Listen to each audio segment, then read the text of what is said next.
നമസ്കാരം. പ്രൈം ടുഡേയിലേക്ക് സ്വാഗതം. പ്രധാന വാർത്തകൾ.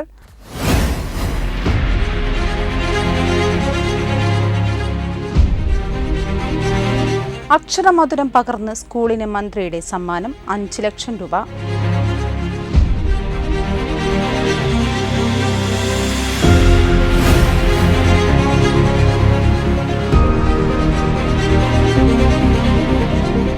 വിലക്കയറ്റം തടയുന്നതിന് മാർക്കറ്റുകളിൽ പരിശോധനയുമായി ഭക്ഷ്യ സിവിൽ സപ്ലൈ വകുപ്പ്.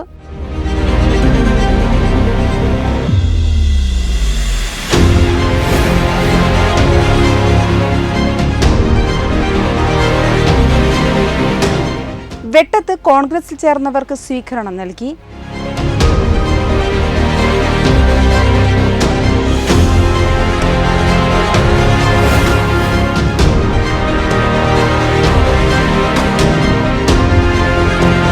തിരൂർ റെയിൽവേ സ്റ്റേഷൻ നവീകരണം പൂർത്തീകരണത്തിലേക്ക്.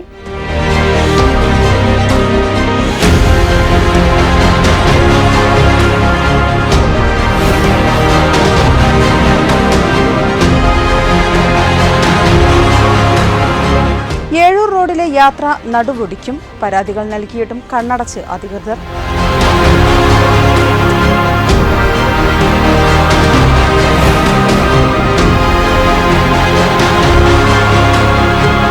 Tirur government boys higher secondary സ്കൂളിന്റെ 125-ാം വാർഷിക ദിനത്തിൽ ഫസ്റ്റ് ബെൽ പൂർവ്വ വിദ്യാർത്ഥി സംഗമം നടത്തി.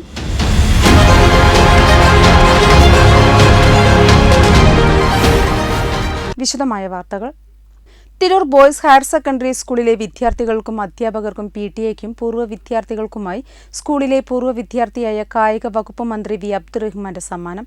തന്റെ 5 മാസത്തെ ശമ്പളമായ 5 ലക്ഷം രൂപ മന്ത്രി സ്കൂൾ വികസനത്തിന് നൽകുമെന്ന് പ്രഖ്യാപിച്ചു. സ്കൂളിൽ ഞായറാഴ്ച നടന്ന പൂർവ്വ വിദ്യാർത്ഥി സംഗമത്തിൽ പങ്കെടുത്ത് സംസാരിക്കവെയാണ് മന്ത്രി ഇക്കാര്യം അറിയിച്ചത്. പൂർവ്വ വിദ്യാർത്ഥി സംഘടനയുടെ ചുമതലക്കാർ എപ്പോൾ വന്നാലും 5 ലക്ഷം രൂപ കൈയോടെ നൽകുമെന്ന് മന്ത്രി പറഞ്ഞു. വിവിധ വിദ്യാലയങ്ങൾക്ക് അവിടെ നൽകിയിട്ടുണ്ട്, കോളേജിന് നൽകിയിട്ടുണ്ട്. പക്ഷെ നമ്മുടെ തിരൂരിൽ അതിൻ്റെ ഒരു കുറവ് നല്ല രീതിയിൽ അത് നമുക്ക് പരിഹരിച്ചു പോകണം. പലപ്പോഴും മാസ്റ്റർ പ്ലാനിന്റെ കുറവ് ഇവിടെ നല്ല രീതിയിൽ ഉണ്ടായിട്ടുണ്ട്. ഒരു എന്നും ഓർമ്മിക്കുന്ന ധാരാളം വലിയ മനുഷ്യരെ സൃഷ്ടിച്ച ഈ ഒരു അങ്കണത്തിൽ മാറ്റം ഉണ്ടാവണം എന്നുള്ള തീരുമാനം നമുക്ക് ഇവിടെ വെച്ചെടുക്കാമെന്നാണ് എനിക്ക് തോന്നുന്നത്. അതിൻ്റെ ആദ്യപടിയായി നമ്മുടെ പൂർവ്വ വിദ്യാർത്ഥികൾ ചേർന്നുണ്ടാക്കുന്ന ഹാള്, അതിന് എൻ്റെ ഈ ജോലിയിലുള്ള 5 മാസത്തെ ശമ്പളമായ 5 ലക്ഷം രൂപ ഞാൻ ആദ്യമായി ഇതിന് സംഭാവന ചെയ്യുക. അതോടുകൂടി നമുക്ക് ഇതിൻ്റെ ഒരു പ്രവൃത്തി ആരംഭിക്കാം. കാരണം ഞാൻ അതാണ് ആദ്യം പറഞ്ഞത്, ആ ഹാളിൽ നിന്നും. കയ്യടിയോടെയാണ് മന്ത്രിയുടെ പ്രഖ്യാപനത്തെ സ്വാഗതം ചെയ്തത്. Advocate M. വിക്രം കുമാർ അധ്യക്ഷത വഹിച്ചു. വെട്ടം ന്യൂസ്, തിരൂർ. വിലക്കയറ്റം തടയുന്നതിന് മാർക്കറ്റുകളിൽ പരിശോധനയുമായി ഭക്ഷ്യ സിവിൽ സപ്ലൈസ് വകുപ്പ്. ജില്ലാ കളക്ടറുടെ നിർദ്ദേശപ്രകാരം താലൂക്ക് സപ്ലൈ ഓഫീസർമാരുടെ നേതൃത്വത്തിലായിരുന്നു പരിശോധന. വയലത്തൂരിലും പരിസരങ്ങളിലുമായി ഉദ്യോഗസ്ഥ സംഘം പരിശോധനയ്ക്കെത്തി. പച്ചക്കറികളുടെ വിലവിവര പട്ടിക വയ്ക്കാതെ അമിത വില ഈടാക്കുന്നതിനായി കണ്ടെത്തിയ സ്ഥാപനങ്ങൾക്ക് താക്കീത് നൽകി. സംസ്ഥാനത്ത് വിലക്കയറ്റം നിയന്ത്രിക്കാൻ നടപടി സ്വീകരിക്കുമെന്ന് മന്ത്രി GR അനിൽ. വിലക്കയറ്റം തടയാൻ സംസ്ഥാനത്ത് വ്യാപക പരിശോധന നടത്താൻ മന്ത്രി നിർദ്ദേശം നൽകി. ഓണത്തിനോടനുബന്ധിച്ച് സംസ്ഥാനത്ത് നിത്യോപയോഗ സാധനങ്ങളുടെയും പഴം പച്ചക്കറി ഉൽപ്പന്നങ്ങളുടെയും വില നിയന്ത്രിക്കുന്നതിന് ശക്തമായ നടപടി സ്വീകരിക്കുമെന്നും മന്ത്രി അറിയിച്ചു. ജില്ലാ കളക്ടറുടെ നിർദ്ദേശപ്രകാരം താലൂക്ക് സപ്ലൈ ഓഫീസർമാരുടെ നേതൃത്വത്തിലായിരുന്നു പരിശോധന. വയലത്തൂരിലും പരിസരങ്ങളിലുമായി ഉദ്യോഗസ്ഥ സംഘം പരിശോധനയ്ക്കെത്തി. പച്ചക്കറികളുടെ വിലവിവര പട്ടിക വയ്ക്കാതെ അമിത വില ഈടാക്കുന്നതായി കണ്ടെത്തിയ സ്ഥാപനങ്ങൾക്ക് താക്കീത് നൽകി. Civil supplies and legal metrology സംയുക്തമായാണ് പരിശോധന നടത്തിയത്. Supply officer Manoj Kumar, Hari A, Shajudheen VP, Vijith TK, RIമാർ Narayanan T, legal metrology inspecting assistant driver P Abdul Razak തുടങ്ങിയവർ നേതൃത്വം നൽകി. വെട്ടം ന്യൂസ് തിരൂർ. വിവിധ പാർട്ടികളിൽ നിന്ന് രാജിവെച്ച് കോൺഗ്രസിൽ ചേർന്നവർക്ക് സ്വീകരണം നൽകി. വെട്ടം മണ്ഡലം കോൺഗ്രസ് കമ്മിറ്റി പരിയാപുരത്ത് സംഘടിപ്പിച്ച സ്വീകരണ യോഗം എ പി അനിൽകുമാർ MLA ഉദ്ഘാടനം ചെയ്തു. മണ്ഡലം പ്രസിഡന്റ് NT വാസു അധ്യക്ഷത വഹിച്ചു. വെട്ടം പഞ്ചായത്തിലെ വിവിധ പ്രദേശങ്ങളിൽ നിന്നായി നിരവധി പേരാണ് വ്യത്യസ്ത രാഷ്ട്രീയ പാർട്ടികളിൽ നിന്നും രാജിവെച്ച് കോൺഗ്രസിൽ ചേർന്നത്. പരിയാപുരത്ത് സംഘടിപ്പിച്ച സ്വീകരണ യോഗം എ പി അനിൽകുമാർ MLA ഉദ്ഘാടനം ചെയ്തു. ഒരുപാട് തിരക്കുള്ള ദിവസമായിരുന്നു. അതുകൊണ്ടാണ് വാസുവിനോടൊന്ന് ജസ്റ്റ് ഒന്ന് മാറ്റിവെക്കാൻ പറ്റുമോ എന്ന് ചോദിച്ചത്. പക്ഷെ എന്തായാലും 2 തവണ മാറ്റിവെച്ചതാണ്. അതോട് നിർബന്ധമായി ഒന്ന് വന്നു പോകണം എന്ന് സൂചിപ്പിച്ചുകൊണ്ടൊന്ന് സാന്നിധ്യം അറിയിക്കുക എന്ന ഉദ്ദേശത്തോടു കൂടിയാണ് നിങ്ങളുടെ മുന്നിൽ നിൽക്കുന്നത്. കൂടുതൽ രാഷ്ട്രീയമായ കാര്യങ്ങളൊക്കെ DCC പ്രസിഡന്റ് ഇവിടെ സൂചിപ്പിക്കും. ഞാനതിലേക്കൊന്നും കടന്നു പോകുന്നില്ല. ഇവിടെ ഇന്നത്തെ പ്രധാനപ്പെട്ട ചടങ്ങെന്ന് പറയുന്നത് കോൺഗ്രസിലേക്ക് പുതുതായി കുറേ ആളുകൾ കടന്നു വരുന്നു എന്നുള്ളതാണ്. കോൺഗ്രസിലേക്ക് കടന്നു വരുന്നു എന്ന് പറയുമ്പോൾ ഒരു രാഷ്ട്രീയ പാർട്ടിയിലേക്ക് കടന്നു വരവ് മാത്രമല്ല, നമ്മുടെ രാജ്യത്തിൻ്റെ യഥാർത്ഥ ആശയങ്ങളിലേക്കുള്ള കടന്നുവരവാണ്. യഥാർത്ഥത്തിൽ നമുക്കറിയാവുന്ന പാർലമെൻറ്റ് ഇലക്ഷനൊക്കെ കഴിഞ്ഞു. പാർലമെൻറ്റ് ഇലക്ഷന് മുമ്പ് ദേശീയ തലത്തിലൊക്കെ BJP ഉണ്ടാക്കിയ പ്രശ്നങ്ങളും പ്രയാസങ്ങളും ഒക്കെ എത്ര വലുതാണ് എന്ന് നമുക്കറിയാം. ജനങ്ങൾക്കിടയിൽ ആശങ്ക ഉണ്ടാക്കിക്കൊണ്ട് കോൺഗ്രസിന് ഒരു തെരഞ്ഞെടുപ്പിനെ നേരിടുവാനുള്ള കരുത്ത് പോലും ഇല്ലാത്ത രാഷ്ട്രീയ പ്രസ്ഥാനമാണ്. ഓരോ ദിവസവും കോൺഗ്രസിൽ നിന്ന് നേതാക്കൾ കൊഴിഞ്ഞു പോകുന്നു. മണ്ഡലം പ്രസിഡന്റ് NT വാസു അധ്യക്ഷത വഹിച്ചു. DCC പ്രസിഡന്റ് VS ജോയ് മുഖ്യാതിഥിയായി. DCC ജനറൽ സെക്രട്ടറിമാരായ യാസർ പൊട്ടച്ചോല, അഡ്വക്കേറ്റ് P നസറുള്ള, മത്സ്യത്തൊഴിലാളി കോൺഗ്രസ് ജില്ലാ പ്രസിഡന്റ് മഹർഷ കളരിക്കൽ, അഷ്റഫ് വാളത്തിൽ, അഡ്വക്കേറ്റ് സബീന, കൃപാധരൻ, അരുൺ ചെമ്പ്ര, ഷിജു നായർ വീട്ടിൽ, മഹിളാ കോൺഗ്രസ് ഭാരവാഹികളായ മൈമുന, സിന്ധു, ജയലളിത തുടങ്ങിയവർ സംസാരിച്ചു. ന്യൂസ് ബ്യൂറോ, വെട്ടം.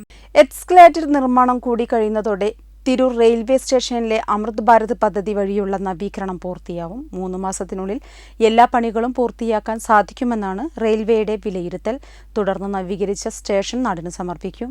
18 കോടി രൂപയുടെ വികസന പ്രവർത്തികളാണ് ഇവിടെ നടക്കുന്നത്. പ്ലാറ്റ്ഫോം ഉയർത്തൽ, പ്ലാറ്റ്ഫോമുകളിലെ ഷെൽട്ടർ നിർമ്മാണം, കൂടുതൽ ഇരിപ്പിടങ്ങളും ലൈറ്റുകളും സ്ഥാപിക്കൽ, ശുചിമുറികളുടെയും കാത്തിരിപ്പു കേന്ദ്രങ്ങളുടെയും നിർമ്മാണം, ജനറേറ്റർ സ്ഥാപിക്കൽ എന്നിവയാണ് ഇവിടെ നടപ്പാക്കിയത്. പ്രധാന കവാടം മോടി കൂട്ടുന്ന പണി നടന്നുവരികയാണ്. മലബാറിലെ ഏറ്റവും വലിയ റെയിൽവേ പാർക്കിംഗ് ഏരിയയും ഇവിടെ തയ്യാറായിട്ടുണ്ട്. സ്റ്റേഷനിലെ വൈദ്യുതീകരണ പ്രവൃത്തികളും പൂർത്തിയായി കഴിഞ്ഞു. 1-ാം പ്ലാറ്റ്ഫോമിൽ നിന്നും 2-ലേക്കും 3-ലേക്കും നീളുന്ന മേൽപ്പാലത്തിന്റെ നിർമ്മാണം പൂർത്തീകരിച്ചിട്ടുണ്ട്. 3-ാം പ്ലാറ്റ്ഫോം കടന്ന് കിഴക്കുഭാഗത്തെ കവാടത്തിലേക്ക് പാലം നീട്ടിയിട്ടുണ്ട്. ഈ പാലത്തിലേക്ക് 2-ാം പ്ലാറ്റ്ഫോമിൽ നിന്ന് ലിഫ്റ്റ് തയ്യാറാക്കിയിട്ടുണ്ട്. നിലവിൽ ഈ പാലത്തിലേക്ക് എസ്കലേറ്റർ നിർമ്മാണം നടന്നുവരികയാണ്. ഇതിന്റെ അടിസ്ഥാന പ്രവൃത്തികളെല്ലാം നടന്നുകഴിഞ്ഞു. ഇനി യന്ത്രഭാഗങ്ങൾ എത്തിച്ച് ഘടിപ്പിക്കാനുള്ള പണിയാണ് ബാക്കിയുള്ളത്. പെയിന്റിംഗ് അടക്കമുള്ള ബാക്കി പ്രവൃത്തികളും 3 മാസത്തിനുള്ളിൽ പൂർത്തിയാക്കും. നവീകരിച്ച സ്റ്റേഷൻ പ്രധാനമന്ത്രി നാടിനു സമർപ്പിക്കും. വെട്ടം ന്യൂസ്, തിരൂർ. ഏഴൂർ റോഡിലേക്ക് വണ്ടിയുമായി ഇറങ്ങിയാൽ വീട്ടിലെത്തുമ്പോൾ നടുവൊടിയുമെന്ന് യാത്രക്കാർ. തകർന്ന റോഡ് നന്നാക്കി കിട്ടാൻ പരാതികൾ നൽകിയിട്ടും ആരും തിരിഞ്ഞു നോക്കുന്നില്ലെന്നും നാട്ടുകാർ. തിരൂർ സെൻട്രൽ ജംഗ്ഷനിൽ നിന്നും ഏഴൂരിലേക്ക് പോകുന്ന 3 റോഡാണ് പാടെ തകർന്നു കിടക്കുന്നത്. റോഡിലേക്ക് കയറുമ്പോഴേ കുഴികൾ തുടങ്ങും. കോരങ്ങത്തെത്തുമ്പോഴേക്കും കുഴികൾ കൂടി വരും. മുത്തൂർ ഭാഗത്ത് റോഡാകെ പൊളിഞ്ഞു കിടക്കുകയാണ്. കൂത്തുപറമ്പിലും റോഡ് പൊളിഞ്ഞു കിടക്കുന്നു. ഏഴൂർ പാലം വരെ 2 കിലോമീറ്ററിലേറെ ദൂരം ഇത് തന്നെ സ്ഥിതി. മുൻപ് ജല അതോറിറ്റി പൈപ്പിടാൻ ഈ റോഡിൽ കുഴിയെടുത്തിരുന്നു. തുടർന്ന് തകർന്ന ഭാഗം ടാർ ചെയ്ത് ശരിയാക്കി. നിലവിൽ റോഡിന്റെ മധ്യഭാഗത്താണ് കുഴികൾ രൂപപ്പെട്ടത്. 1 വർഷം മുൻപാണ് കുഴികൾ രൂപപ്പെട്ടു തുടങ്ങിയത്. നമ്മുടെ തിരൂർ പ്രദേശത്തെ ഏറ്റവും പ്രധാനപ്പെട്ട റോഡുകളൊന്നാണ് നമ്മൾ ഈ കാണുന്ന ഏടൂർ കുട്ടികളത്താണി റോഡ്. തൊട്ടുപുറകിലായി കാണുന്ന ഈ റോഡിനകത്ത് റോഡ് ഏതാണ് കുഴി ഏതാണെന്ന തരത്തിൽ മനസ്സിലാക്കാത്ത തരത്തിലേക്ക് ഓഫ് റോഡായിട്ടാണ് മുഴുവൻ മാറിയിട്ടുള്ളത്. നിങ്ങൾക്ക് കാണാൻ കഴിയും. നിങ്ങൾ നമ്മുടെ ഏഴൂർ റോഡ് ആരംഭിച്ച് CV പെയിന്റിന്റെ തൊട്ട് മുൻവശത്ത് കാണുന്ന വലിയ ഗർത്തം, വലിയ S രൂപത്തിലുള്ള വളവുകൾ, ആ വളവുകൾക്കകത്ത് തന്നെ വലിയ തോതിലുള്ള കുഴികൾ. ഈ കുഴികൾ ഒരു ഓട്ടോറിക്ഷ അല്ലെങ്കിൽ ഒരു സ്കൂട്ടി കയറി ഇറങ്ങുമ്പോൾ തീർച്ചയായിട്ടും സ്കൂട്ടിയൊക്കെ മറിയുന്ന അവസ്ഥ. സ്ത്രീകൾ ഡ്രൈവർമാരെ അവിടെ സ്ഥിരം മറിഞ്ഞു വീഴുന്നു. അതുപോലെ തന്നെ പ്രായമുള്ള ആളുകൾ വാഹനത്തിൽ സ്കൂട്ടി പോലുള്ള ഇരുചക്ര വാഹനങ്ങൾ ഉപയോഗിക്കുന്നവര് അവർ അവര് മറിഞ്ഞു വീഴുന്നു. അതുപോലെ തന്നെ ഈ ഗർത്തങ്ങൾ കാണുമ്പോൾ കാറുകൾ ഉൾപ്പെടെ അല്ലെങ്കിൽ ഓട്ടോറിക്ഷ ഉൾപ്പെടെ വെട്ടിച്ചൊഴിവാക്കുന്നത് മൂലം വലിയ വേറെ അപകടങ്ങൾ ഉണ്ടാകുന്നു. കുഴികൾ ഒഴിവാക്കി നേരെ മാർഗങ്ങൾ പിടിക്കുമ്പോൾ അടുത്ത കുഴിയിലേക്ക് പോകുന്ന അവസ്ഥ, മഴ പെയ്തു കഴിഞ്ഞാൽ ഈ കുഴികളിൽ മുഴുവൻ വെള്ളം നിറയുന്ന അവസ്ഥ. ആകെ കൂടെ ഒരു മികച്ച ഓഫ് റോഡിന്റെ അനുഭവമാണ് ഏഴൂർ കുട്ടികളത്താണി റോഡിൽ ഏറ്റവും പ്രധാന ഭാഗത്ത് നിന്ന് കാണാൻ കഴിയുന്നത്, ഏഴൂർ ഭാഗത്ത് കാണാൻ കഴിയുന്നത്. ഇതിൽ ഏറ്റവും പ്രധാനപ്പെട്ട ഭാഗം ഇപ്പോൾ നമ്മുടെ ഈ മുത്തൂർ ബൈപ്പാസിന്റെ ആരംഭ ഭാഗം പ്രധാനപ്പെട്ട ഒരു ടേണിംഗ് ആണ്. ആ ടേണിങ്ങിലാണ് ഇത്തരത്തിലുള്ള വലിയ തോതിലുള്ള കുഴി രൂപപ്പെട്ടുള്ളത്. ഈ കുഴി ഒഴിവാക്കുന്നതിന് വേണ്ടി ഡ്രൈവർമാർ റോഡ് അരികിലൂടെ വാഹനം എടുത്തു പോകുന്നു. അവിടെയും കുഴിയായി. അപ്പോഴാണ് നമ്മുടെ ഏഴൂർ MDPS UP സ്കൂൾ എന്ന് പറയുന്ന പ്രധാനപ്പെട്ട സ്കൂളിന്റെ LP UP ഉൾപ്പെടുന്ന സ്കൂളാണ്. ആ സ്കൂൾ കുട്ടികൾ മുഴുവൻ പോകുന്ന റോഡ് അരികിലൂടെയാണെന്ന് വാഹനങ്ങൾ കടന്നു പോകുന്നത്. സ്വാഭാവികമായിട്ടും വലിയ തോതിലുള്ള ഒരു അപകട സാധ്യത ഇവിടെ കാണുന്നുണ്ട്. സ്കൂൾ കുട്ടികൾ ഉൾപ്പെടെയുള്ള പ്രായമായ ആളുകൾ, ഒരുപാട് വയോധികർ ഉൾപ്പെടുന്ന ഈ പ്രദേശത്ത് അവർ ഉപയോഗിക്കുന്ന റോഡാണ്. 3 സ്കൂളുണ്ട്. Ezhur government higher secondary school, MDPS school, MDPS ITI ഉൾപ്പെടെയുള്ള വിദ്യാഭ്യാസ സ്ഥാപനങ്ങളുണ്ട്. ഇത്രയേറെ സ്ഥാപനങ്ങളിലേക്ക് വരുന്ന ഒരു റോഡിന്റെ അവസ്ഥ വളരെ പരിതാപകരമായ രീതിയിലാണ്. തീർച്ചയായും കക്ഷി രാഷ്ട്രീയത്തിന് അതീതമായി വലിയ തോതിലുള്ള ജനരോഷം ഉയരും. കാരണം ഇടതുപക്ഷക്കാരനോ മുസ്ലിം ലീഗുകാരനോ BJP-കാരനോ മാത്രം ബാധിക്കുന്ന പ്രശ്നം, ഒരുത്തനെ മാത്രം ബാധിക്കുകയും മറ്റുള്ളവരെ ബാധിക്കാത്ത പ്രശ്നമല്ല, ജനങ്ങളെ ഒന്നടങ്കം ബാധിക്കുകയാണ്. എല്ലാവരുടെ വാഹനങ്ങൾക്കും ശരീരത്തിനും എല്ലാം കേട് സംഭവിക്കുന്ന ഒരു അവസ്ഥ സവിശേഷതയാണ് ഇപ്പോൾ ഇവിടെ കണ്ടുകൊണ്ടിരിക്കുന്നത്. എല്ലാവരുടെയും വാഹനത്തിനും ആരോഗ്യത്തിനും എല്ലാം തന്നെ കേടുപാടുകൾ വരുത്തുന്ന രീതിയിൽ ആണ് ഈ റോഡിന്റെ അവസ്ഥ. ഈ റോഡിലൂടെ പോകുമ്പോൾ വാഹനങ്ങൾക്ക് പരിക്ക് പറ്റുന്നു, ശരീരത്തിന് പരിക്ക് പറ്റുന്നു. ഇതൊരു വ്യത്യാസമൊന്നുമില്ല, എല്ലാവർക്കും ഒരുപോലെ പരിക്ക് പറ്റുന്നു. ഈ പരിക്ക് ഒഴിവാക്കുന്നതിന് വേണ്ടി അടിയന്തരമായിട്ട് തന്നെ ഈ കുഴികൾ അടക്കുന്നതിന് പകരം നല്ല രീതിയിൽ തന്നെ റോഡ് നന്നാക്കണമെന്നാണ് ഈ നാട്ടിലെ ജനങ്ങൾക്ക് പറയാനുള്ളത്. മഴ പെയ്തതോടെ ഈ കുഴികൾ വലുതാവുകയും കൂടുതൽ കുഴികൾ രൂപപ്പെടുകയും ചെയ്തു. നടുവൊടിയുന്ന യാത്രകൾ തുടങ്ങിയതോടെ നാട്ടുകാർ മരാമത്ത് ഓഫീസിൽ പരാതി നൽകിയെങ്കിലും യാതൊരു നടപടിയും ഉണ്ടായില്ല. തിരൂരിൽ മറ്റു പ്രധാന റോഡുകളിലെല്ലാം ഇതുതന്നെയാണ് അവസ്ഥ. സിറ്റി ജംഗ്ഷൻ, താഴെപ്പാലം റോഡിലും ചമ്രവട്ടം റോഡിലും നിറയെ കുഴികളാണ്. ഇതിനെതിരെ ഒട്ടേറെ തവണ പരാതികൾ നൽകിയിട്ടും യാതൊരു പരിഹാരവും ഉണ്ടായിട്ടില്ല. വെട്ടം news, Tirur. Tirur government boys higher secondary സ്കൂളിന്റെ 125-ാം വാർഷിക ദിനത്തിൽ പ്രവാസികളായ പൂർവ്വ വിദ്യാർത്ഥികളുടെ നേതൃത്വത്തിൽ ഫസ്റ്റ് ബെൽ എന്ന പേരിൽ പൂർവ്വ വിദ്യാർത്ഥി സംഗമം നടത്തി.